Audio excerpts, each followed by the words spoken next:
Dans cette vidéo, on va voir comment faire pour perdre du poids. Et allez, maintenant on passe à la démonstration technique.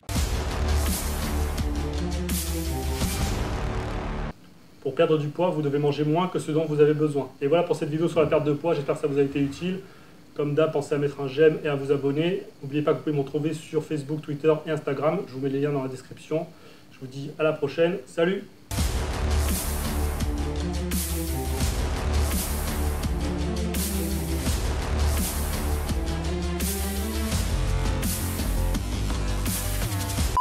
Vous avez eu peur, hein? Bon, vous inquiétez pas, on va approfondir un peu plus le sujet. Néanmoins, même si cette petite introduction avait une vocation humoristique, l'assertion que j'ai énoncée est tout à fait vraie et représente, on va dire, 90% du succès d'une perte de poids. Il n'y a pas d'aliment miracle, de recette miracle ou d'exercice magique. Quand on veut perdre du poids et quand on parle de perte de poids, on parle généralement de perte de masse grasse. Quand on veut perdre du poids, on doit appliquer ce qu'on appelle un léger déficit calorique. Pour ça, on peut jouer sur deux paramètres, la diète et l'activité physique. Dans cette vidéo, on va parler uniquement de la diète. Je vous parlerai de l'activité physique dans une vidéo ultérieure. Nous avons tous un métabolisme de base. Ce métabolisme de base, c'est la quantité minimale d'énergie dont nous avons besoin pour que notre corps simplement subsiste, ce qui concrètement revient à rester allongé 24 heures sans rien faire. Comme nous avons tous des activités quotidiennes, comme le sport, le travail, aller chercher les enfants à l'école, faire le ménage, faire les courses, etc., on a besoin de plus d'énergie que ce simple minimum vital qui constitue le métabolisme basal, le métabolisme de base. On parlera donc à partir de là de métabolisme de fonctionnement. Cette énergie, on l'appelle la calorie, qui est devenue l'unité d'énergie de référence en matière de nutrition, bien que ce soit un abus de langage puisque le terme exact est plutôt kilocalorie. Par simplification, on utilisera le terme calorie dans cette vidéo. Pour satisfaire ce métabolisme de fonctionnement, on doit ingérer un total calorique correspondant à notre maintenance, c'est-à-dire le total calorique pour maintenir notre poids. Et donc, pour revenir à l'introduction de la vidéo, si vous souhaitez perdre du poids, vous devez être en léger déficit calorique, c'est-à-dire que l'apport calorique doit être inférieur à la dépense calorique. A l'inverse, si vous souhaitez prendre du poids, vous devez être en léger surplus calorique. Mais alors, comment faire pour connaître son métabolisme de fonctionnement? Et comment se met en place le léger déficit calorique? En moyenne, le métabolisme est entre 2000 et 2500 calories chez les personnes lambda. Après, l'estimation du métabolisme dépend de plein de paramètres.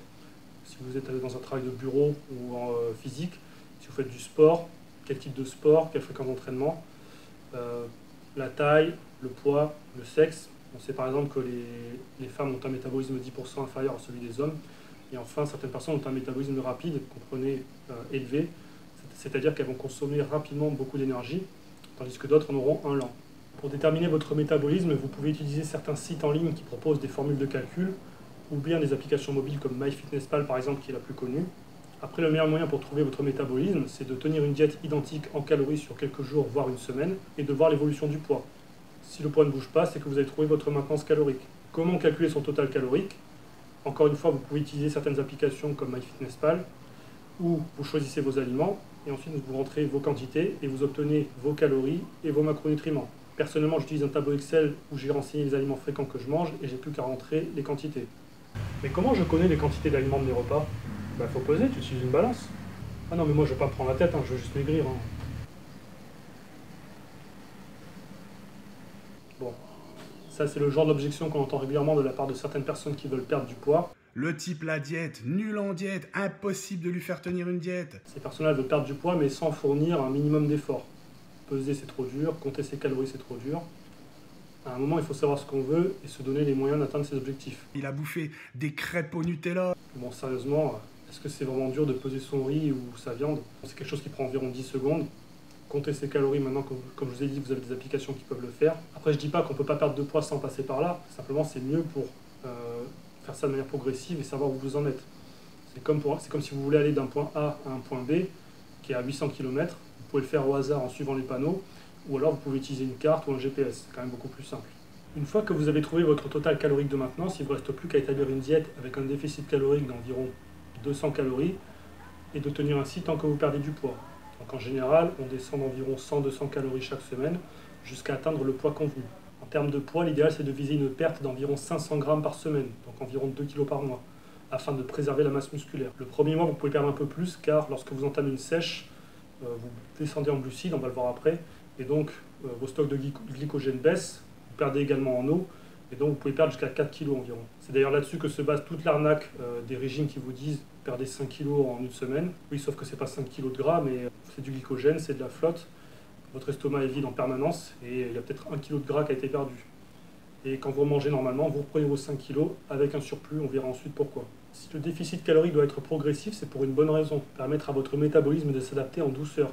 En effet, à chaque fois que vous baissez vos calories, celui-ci baisse également. Si vous baissez vos calories d'un coup, par exemple en passant de 3000 calories quotidiennes à 1500 calories du jour au lendemain, votre corps va se mettre en mode survie et ralentir drastiquement votre métabolisme, ce qui fait que vous ne perdrez plus de poids. J'ajoute que d'un point de vue sportif, vous allez affaiblir votre organisme et risquer de vous blesser. Et dès que vous allez remanger un peu plus, le corps il va se dire en gros, oulala, là j'ai plein de nutriments, il faut que je stocke le plus possible au cas où il y a une nouvelle famine. Voilà qui explique pourquoi tous les régimes où en gros, toute votre vie vous avez mangé comme un gros sac, puis pouf, pendant un mois vous mangez que de la salade et à la fin vous remangez comme avant, sont voués à l'échec et vous rendent encore plus gros. Je caricature mais c'est un peu ça. C'est pourquoi si vous êtes dans le cas d'une personne qui a une mauvaise alimentation en quantité et en qualité, vous ne devez pas faire de régime, mais un rééquilibrage alimentaire afin d'adopter de bonnes habitudes à vie. Si vous avez l'habitude de manger plus que votre maintenance calorique, le fait de manger à votre maintenance naturelle vous empêchera de grossir et vous fera perdre du poids.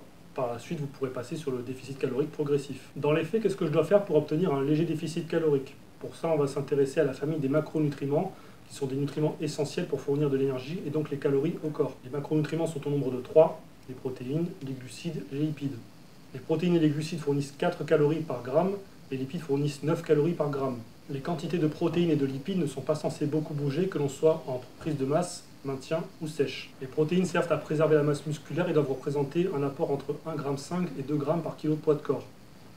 Les lipides, qui sont donc les matières grasses, doivent représenter environ 1 g par kilo de poids de corps, voire un peu plus lorsqu'on a du mal à prendre de la masse. Ils ont un rôle essentiel notamment au niveau de l'intégrité des cellules et du système hormonal. On va donc jouer sur les glucides qui sont la principale source énergétique. Une fois que vous avez déterminé vos quotas de protéines et de lipides, il ne vous reste plus qu'à compléter avec les glucides pour obtenir le total calorique désiré. C'est donc en diminuant les glucides qu'on obtient le déficit calorique. Pour plus d'infos sur les macronutriments, je vous invite à lire les articles que j'ai écrits à ce sujet.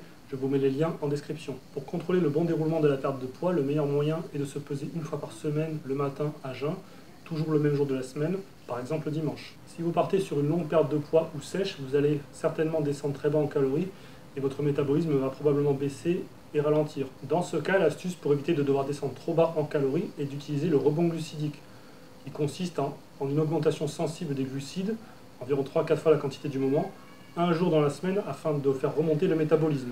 Petite parenthèse, il faut savoir que le métabolisme ralentit avec l'âge. Vous n'avez pas la même maintenance calorique à 20 ans qu'à 40 ans. Ça explique pourquoi certains à 20 ans sont minces en mangeant n'importe quoi, et 10 ans plus tard deviennent en surpoids sans forcément qu'ils mangent plus. Steve Mandanda, sur la vie de ma mère, c'est Steve Batata.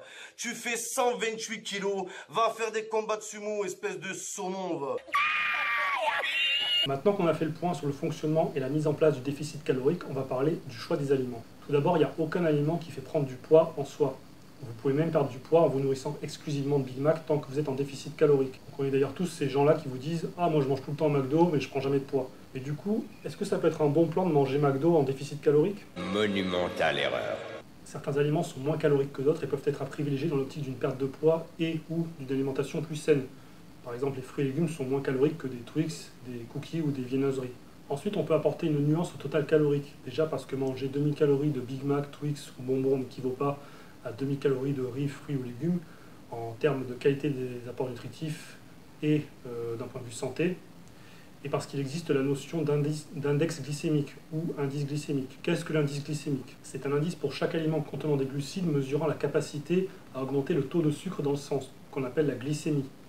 Or, plus un aliment a un indice glycémique élevé, plus il va faire monter la glycémie, ce qui signifie un apport rapide de sucre dans le sang. Pour réguler ce taux de sucre dans le sang, vous avez le pancréas qui produit de l'insuline, qui est une hormone capable de réguler la glycémie en la ramenant à un taux acceptable. Le problème, c'est que plus la glycémie est élevée, plus vous allez sécréter d'insuline et avoir des effets secondaires indésirables.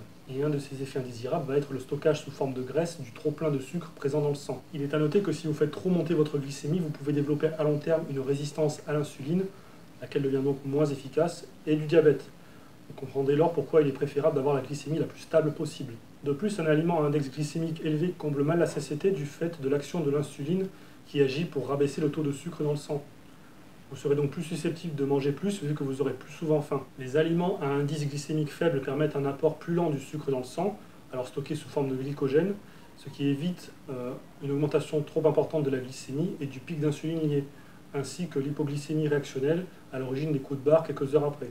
Les indices glycémiques sont classés en 3 catégories, faibles en dessous de 55, de 55 à 70 moyen, au-delà de 70 élevé. L'index glycémique d'un aliment est donné par rapport au glucose qui sert de référence et auquel on attribue l'indice 100. Je vous fais passer un tableau recensant différents exemples d'aliments pour chaque catégorie. Maintenant, petite nuance à l'indice glycémique. Comme on mange rarement un seul aliment au cours d'un repas et que la quantité des glucides est également un facteur à prendre en compte, on parlera plutôt de charge glycémique. Par exemple, la pastèque a un indice glycémique de 75, ce qui est élevé, mais comme elle est faible en glucides, environ 6 grammes pour 100 grammes de pastèque, si vous ingérez une portion de 100 grammes, vous allez avoir 6 fois 75%, une charge glycémique de 4,5, ce qui est faible. Le barème des charges glycémiques est le suivant: faible de 0 à 10, moyen entre 10 et 20, élevé au-delà de 20. Voici un tableau avec quelques exemples de portions d'aliments et leur charge glycémique. De plus, vous pouvez faire baisser la charge glycémique d'un repas via les autres aliments du repas. En effet, il se trouve qu'ingérer des fibres, mais également des protéines et des lipides avant la consommation d'un aliment à charge glycémique élevée permet de faire baisser celle-ci. Ces nutriments favorisent un ralentissement de la vitesse de digestion des glucides et donc le sucre arrive moins rapidement dans le sang. Une fois que vous avez pris connaissance de tout ça, vous devez y voir plus clair dans le choix des aliments pour une diète efficace pour la perte de poids, la santé et les performances sportives. Encore une fois, je vous invite à lire mes articles sur la nutrition que je vous mets en description. Mais pour résumer, il vous faut un quota suffisant de protéines que vous pouvez trouver dans les viandes, les œufs, le poisson, les produits laitiers. Attention toutefois à ne pas abuser du fromage qui est également chargé en graisse. Niveau lipides, vous avez tout ce qui est oléagineux comme les noix, les amandes, etc. Vous avez l'huile d'olive. Vous avez donc encore une fois le poisson, les œufs. Hey, t'aimes bien les omelettes? Tiens, je te casse les œufs. Le poulet et donc le fromage. Niveau glucides, et c'est un petit peu le cœur du sujet, pour ce qui est du riz et des pâtes, privilégiez les variétés complètes. Elles ont un index glycémique moins élevé, elles sont plus riches en fibres. Et bien sûr, faites attention également à la cuisson. En effet, plus c'est cuit, plus l'index glycémique augmente. Et bien entendu, prenez garde aux quantités dans le cadre d'une diète de perte de poids. Vous pouvez également intégrer les flocons d'avoine ou les mueslis, par exemple pour le petit déjeuner. Ensuite, tournez-vous vers les fruits. Ce sont de très bonnes sources de glucides, généralement peu caloriques et à charge glycémique faible ou modérée. Bien évidemment, si vous voulez mincir et perdre du gras, les légumes seront de puissants alliés puisqu'ils ont pour la plupart un apport calorique dérisoire, excepté certains comme la pomme de terre par exemple, même si on dit aussi que c'est un féculent. Les légumes, c'est typiquement les aliments que vous pouvez consommer presque à volonté sans risque. Très peu caloriques, index glycémique bas, donc une charge glycémique dérisoire. Comme vous pouvez en manger un volume important, ils rempliront facilement votre estomac et apporteront donc une sensation de satiété. Et ils sont également très intéressants pour les micronutriments qu'ils apportent, à savoir les vitamines et les minéraux. Je vous donne quelques exemples: salade, concombre, brocoli, poivron, tomates. En plus, ce sont des aliments prêts à consommer, à part le brocoli. Vous pouvez les manger crus, donc si vous avez une petite faim, mieux vaut vous tourner vers un poivron que vers une boîte de cookies. Les aliments à éviter, vous l'avez compris, ce sera les aliments donc à index glycémique ou charge glycémique élevée. Donc d'une manière générale, ça correspond à tous les aliments transformés, hein, donc par exemple tout ce qui est barres de style Mars, Twix, Snickers, etc. Les viennoiseries, beignets, pain au chocolat, fast-food, plats préparés. Pour faciliter la perte de poids et le déficit calorique, évitez donc tous les aliments qui sont très caloriques, donc c'est un petit peu les mêmes, hein, donc bars, paquets de gâteaux, etc. En fait, tout ce qu'on peut s'enfiler en moins de 5 minutes et qui ne rassasie pas d'une certaine manière. Évitez également les acides gras trans qui sont ce qu'on pourrait appeler les mauvaises graisses et qu'on trouve dans bon nombre de produits transformés. Donc encore une fois, hein, les plats préparés, les viennoiseries, le pain, les bonbons, les chocolats industriels, etc. Ces acides gras trans augmentent sensiblement le risque de maladies cardiovasculaires et peuvent favoriser également l'apparition de certains cancers. Également, n'abusez pas trop non plus des graisses saturées qu'on peut trouver dans le beurre ou le fromage, qui, sans être forcément néfastes, augmentent considérablement l'apport calorique. Donc vous voyez, ce qui est bien quelque part, c'est que toutes les merdes à éviter quasiment se retrouvent dans les mêmes aliments. Donc une fois que vous les avez identifiés, c'est assez simple. Avoir une diète avec des aliments de qualité et à charge glycémique faible ou modérée va vous aider à perdre du gras, ou du moins à ne pas en fabriquer. Bien sûr, tant que vous êtes en déficit calorique, vous perdrez du poids. Cependant, vous pouvez être à peu près sûr que ça marchera moins bien avec 2000 calories de dragibus qu'avec 2000 calories de fruits, par exemple. Pas tant au niveau de la perte de poids, mais plus en termes de composition corporelle.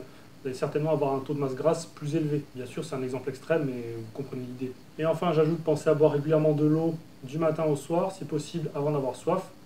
L'eau peut vous aider dans votre perte de poids, puisqu'elle peut agir comme un coupe-faim en remplissant votre estomac. Donc, si vous êtes tenté de grignoter, encore une fois, buvez un verre d'eau. J'adore l'eau. Dans 20-30 ans, il n'y en aura plus. L'eau provoque également une accélération du métabolisme, donc vous dépensez un peu plus de calories.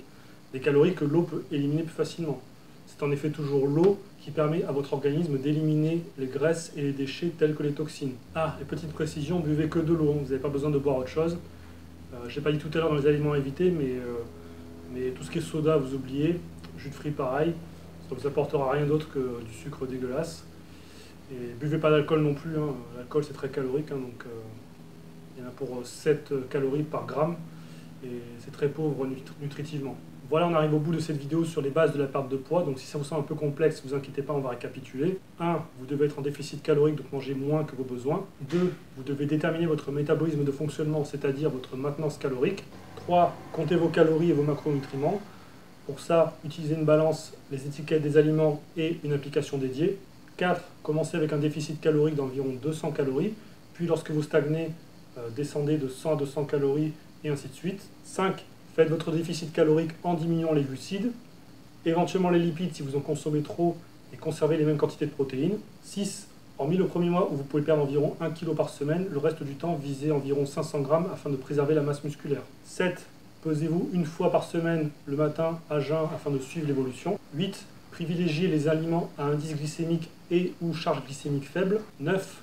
Choisissez les aliments les plus riches nutritivement parlant et évitez tous les aliments transformés. Et enfin 10. Buvez de l'eau régulièrement. Je vous mets en description plusieurs liens sur les sujets abordés, sur mes articles, ainsi qu'un lien qui recense les index glycémiques de plusieurs aliments, donc n'hésitez pas à aller y jeter un œil. Voilà, j'espère que la vidéo vous a appris les choses. Maintenant, vous savez comment faire pour éliminer tous vos kilos superflus et afficher un physique plus esthétique et en meilleure santé. En tout cas, via la variable alimentation.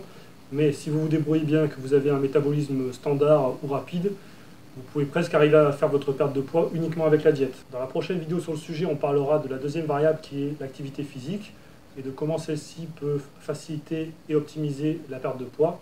On parlera notamment de la dépense calorique, de la préservation de la masse musculaire, de la graisse abdominale, du ventre plat, etc., etc. Si la vidéo vous a été utile, pensez à mettre un pouce bleu, c'est important pour le référencement.